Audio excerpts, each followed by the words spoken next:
Sampurasun, Assalamualaikum warahmatullahi wabarakatuh. Bertemu kembali bersama saya Aji di channel Tri Aji KJ Official.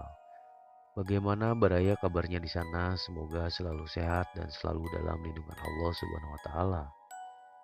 Di cerita pendakian mistis kali ini saya akan meneruskan part 2-nya dari kisah evakuasi almarhum Eri Yunanto di Gunung Merapi tahun 2015. Untuk baraya yang belum sempat mendengarkan part satunya, nanti bisa langsung klik link yang ada di description. Jadi nanti saya akan cantumkan part satunya di description. Untuk part 2-nya langsung saja simak dan dengarkan. Dalam hitungan ketiga, 1, 2, 3.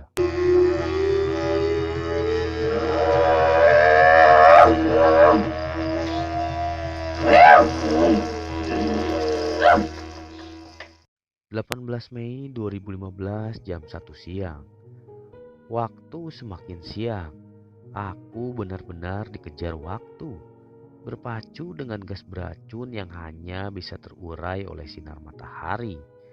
Saya sudah melewati batas kemampuan maksimal dan tidak sanggup untuk mengangkat jenazah Eri sendirian. Akhirnya saya putuskan untuk meminta bantuan dari sahabat saya Endro Sambodo yang berada di Blank 50. Tanpa pikir panjang, Endro pun turun untuk membantu saya mengangkat jenazah. Sambil merapikan jenazah Eri, saya tutup bagian kepala Eri karena tidak ingin Endro melihat kondisinya. Setelah menunggu sekitar 1 jam, akhirnya Endro datang. Benar saja, meskipun dia sudah sangat terbiasa menghadapi jenazah, tapi kali ini berbeda situasi dan kondisinya. Endro sempat blank beberapa saat. Saat itu Endro sempat berkata, "Ayo mas, cepat kita selesaikan. Aku gak mau terjadi apa-apa. Aku pengantin baru mas." Suasana mencekam pun pecah seketika karena hanya ada aku, Endro dan Eri. Kami pun bercanda untuk menghilangkan kebosanan. Kantong mayat kami buka. Perlahan kami memasukkan bagian besar dari jenazah Eri. Baru kami kemudian kumpulkan bagian-bagian kecil dari organ-organ Eri. Ada satu kejadian yang di luar batas peri kemayatan yang harus kami lakukan. Karena sulitnya memasukkan beberapa bagian tubuh almarhum, terpaksa saya harus memotongnya menjadi beberapa bagian. Mohon maaf, mungkin ini sadis dan di luar kewajaran. Tapi inilah jalan satu-satunya karena waktu semakin sore dan kami harus segera menyelesaikan ini semua. Sekali lagi kami memohon maaf. Akhirnya jenazah pun terpacking dengan sempurna. Dengan usaha yang keras, di bawah tekanan waktu dan rasa takut kami berdua mengangkat jenazah dari titik jatuh menuju titik vertikal, di mana jenazah akan ditarik ke atas.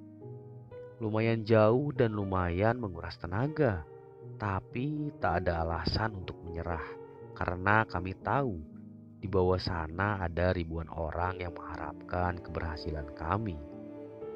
Doa dan kerjasama tim yang solidlah yang membuat operasi ini berjalan dengan lancar. 18 Mei 2015 jam 3 sore. Namun setelah kami membawa mayat menuju posisi tali rescue, kami pun kembali menuju titik kami turun. Dalam perjalanan kami menuju titik untuk naik, ternyata kami masih menemukan satu bagian tubuh yang tertinggal. Saya jadi ingat dengan sosok yang menemui saya dalam lamunan tadi, bahwa dia minta untuk ditinggali. Mungkin ini yang dia inginkan. Akhirnya kami pun menguburkan bagian yang tertinggal itu sembari berdoa kepada Allah. Semoga ini adalah kejadian pertama dan terakhir kalinya. Setelah kami menguburnya, kami lanjutkan ke titik penjemputan. Endro saya persilakan untuk naik duluan. Saya kembali sendirian di dasar kawah, menunggu Endro sampai ke titik aman Blank 50. Akhirnya tiba giliran saya untuk naik.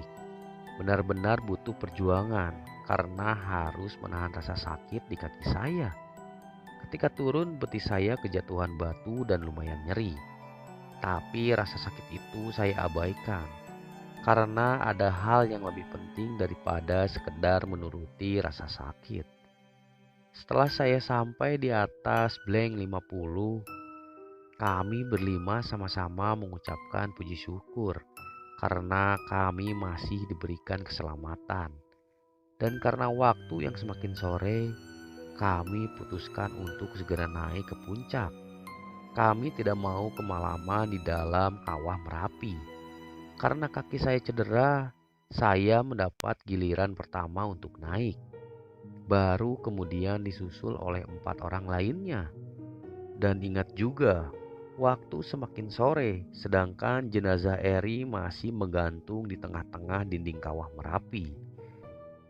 18 Mei 2015 jam 5 sore. Waktu semakin sore, jenazah Eri masih menggantung di tengah-tengah dinding kawah Merapi. Saya menjadi orang pertama yang sampai di puncak. Waktu itu hanya ada rasa syukur, hanya ada rasa haru. Ternyata di puncak sahabat-sahabat kami sudah menunggu dengan penuh kekhawatiran yang jelas terlihat di wajah mereka. Satu persatu mereka memelukku, mengucapkan selamat atas keberhasilan ini. Rasa haru pun semakin menjadi, dan tak terasa air mata ini pun menetes. Dalam hati saya berkata, "Oh Tuhan, terima kasih Engkau anugerahkan sahabat-sahabat yang menemaniku dalam suka dan duka.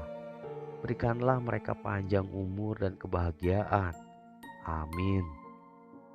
Setelah kami berlima sampai puncak, kami pun langsung turun. Dan penarikan mayat akan dilanjutkan esok harinya. 18 Mei 2015 jam 6 sore. Pasar Bubrah, jarum super hadiah dari Eri. Akhirnya kami pun kembali ke Pasar Bubrah. Meskipun dengan menahan rasa sakit di kaki, tapi seakan semua rasa sakit itu hilang oleh canda tawa teman-teman di Pasar Bubrah. Segelas kopi panas dan mie instan sudah menunggu kami. Setelah kami makan, saya mengeluarkan sebungkus rokok jarum super. Saya bagikan satu-satu kepada mereka. Kami pun joinan rokok, bergantian menghisap sambil bercerita tentang segala yang terjadi dalam kawah.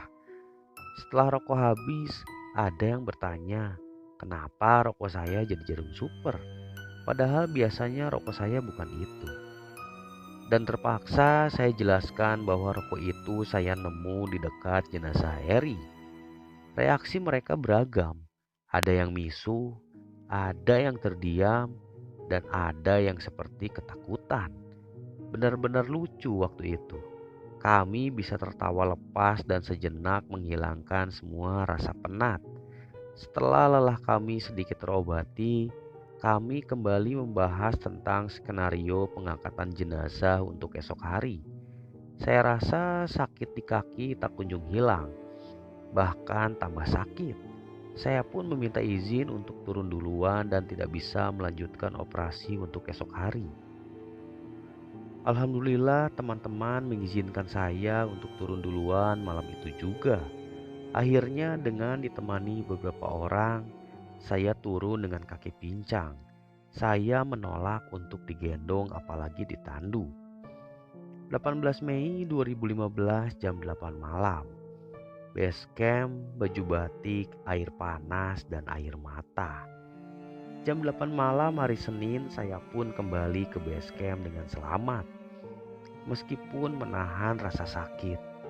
Sesampainya di base camp, pelukan demi pelukan menghampiriku. Dari senior-seniorku, dari sahabat-sahabatku, semua meluapkan kegembiraannya. Semua meluapkan emosinya. Kembali air mata mengiringi setiap pelukan para sahabat. Setelah sejenak saya beristirahat, Kang Samsuri membawakan saya baju ganti, handuk, dan air panas untuk mandi. Rasanya benar-benar lega, bukan karena mandi, tapi karena pada akhirnya saya bisa kencing setelah 2 hari menahannya. Setelah mandi, saya pun kembali mengenakan baju batik yang sama lengkap dengan sepatu pantofelnya. Saya memakai batik karena belum sempat pulang dari acara resepsi keponakan saya, dan saya memakai ini agar wartawan tidak tahu kalau saya orang yang telah turun ke kawah.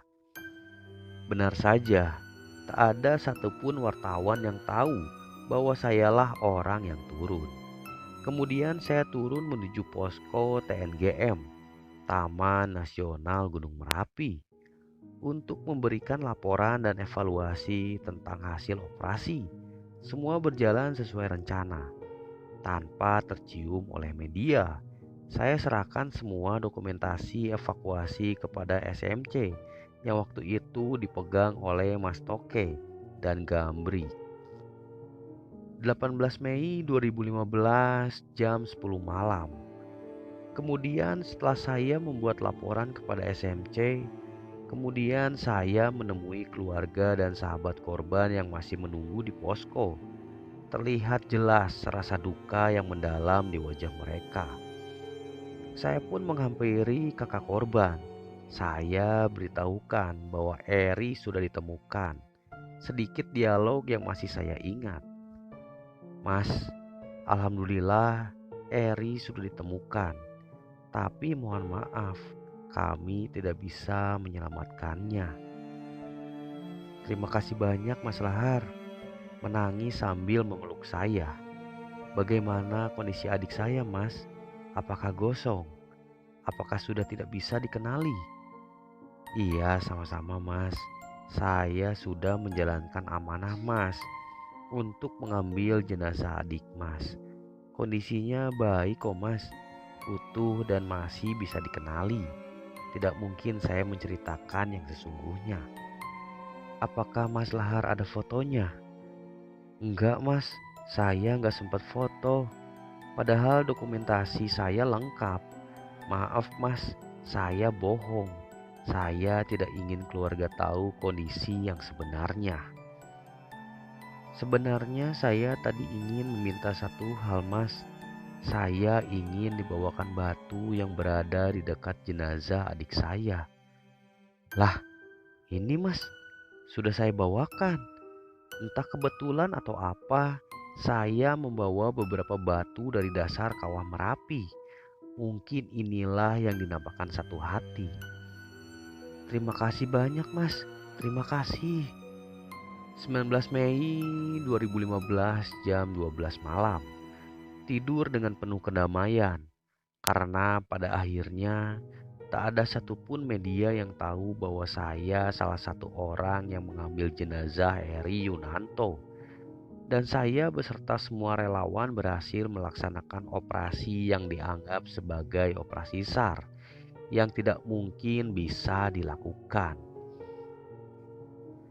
19 Mei 2015 jam 8 pagi. Pagi itu saya didatangi oleh keluarga korban yang meminta agar tak ada satupun gambar atau apapun tentang Eri yang beredar keluar. Padahal di New Selo sudah ada puluhan wartawan dan beberapa stasiun TV yang siap live. Saya harus berputar otak mencari cara agar jenazah Eri bisa sampai bawah tanpa terdeteksi oleh media.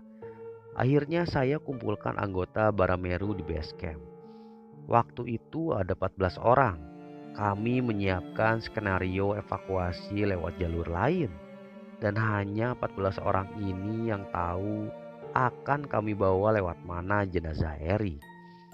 Bahkan kami membuat sebuah perjanjian demi sebuah amanah, bahwa siapapun yang membocorkan ini siap dipotong kepalanya. Strategi pun kami rancang dengan rapi. Tugas kami bagi, mulai dari yang mengalihkan perhatian media sampai yang harus membungkam mulut supir ambulan. Meskipun saya sempat mendapatkan tekanan dari berbagai pihak, tapi saya tetap merahasiakan skenario ini. Bahkan SMC pun tidak saya beritahu. 19 Mei 2015 jam 4 sore, evakuasi berjalan sesuai rencana. Akhirnya setelah menunggu cukup lama dan harus dengan sembunyi-sembunyi, jenazah Eri sampai ke base camp dengan sempurna tanpa diketahui oleh satupun media. Iring-iringan mobil polisi dan keluarga melewati kami. Dan sujud syukur pun saya lakukan karena pada akhirnya semua proses evakuasi berjalan dengan lancar. 19 Mei 2015 jam 8 malam. Sepandai-pandainya tupai meloncat akhirnya jatuh juga. Itulah peribahasa yang tepat. Saya berhasil bersembunyi dari media lebih dari 24 jam. Sampai akhirnya terbongkar sudah. Semua media menghujani saya dengan ratusan pertanyaan. Dan saya tidak punya pilihan lain selain bicara. Demikian sedikit cerita tentang evakuasi Eri Yunanto. Semoga bisa menjadi pelajaran untuk kita semua. Mohon maaf kepada keluarga almarhum karena pada akhirnya saya harus menceritakan ini. Semoga arwahnya tenang di sana. Buat kalian di sana yang menganggap kami hanya mencari sensasi dengan melakukan misi ini, sungguh tak ada niatan tersebut. Kami melakukan ini semua karena kami merasa kami adalah manusia. Satu orang terasa banyak. Jangan tambahkan lagi jiwa yang mati sia-sia. Mendaki gunung itu bukan tentang menginjakan kaki di puncak tertinggi, tapi tentang menghargai hidup, menghargai alam, menghargai penciptaan. Ketika di alam, tak ada lagi yang lebih mengerti tentang kita selain diri kita sendiri. Ketika di alam, hanya ada 3 hal yang pasti: kita, alam, dan Tuhan. Terima kasih telah mendengarkan kisah ini. Dan akhir kata, hidup itu bukan tentang seberapa banyak kita menerima, tapi tentang seberapa banyak kita memberi. Boyolali, Maret 2018. Bakat Setiawan, Lahar Barameru.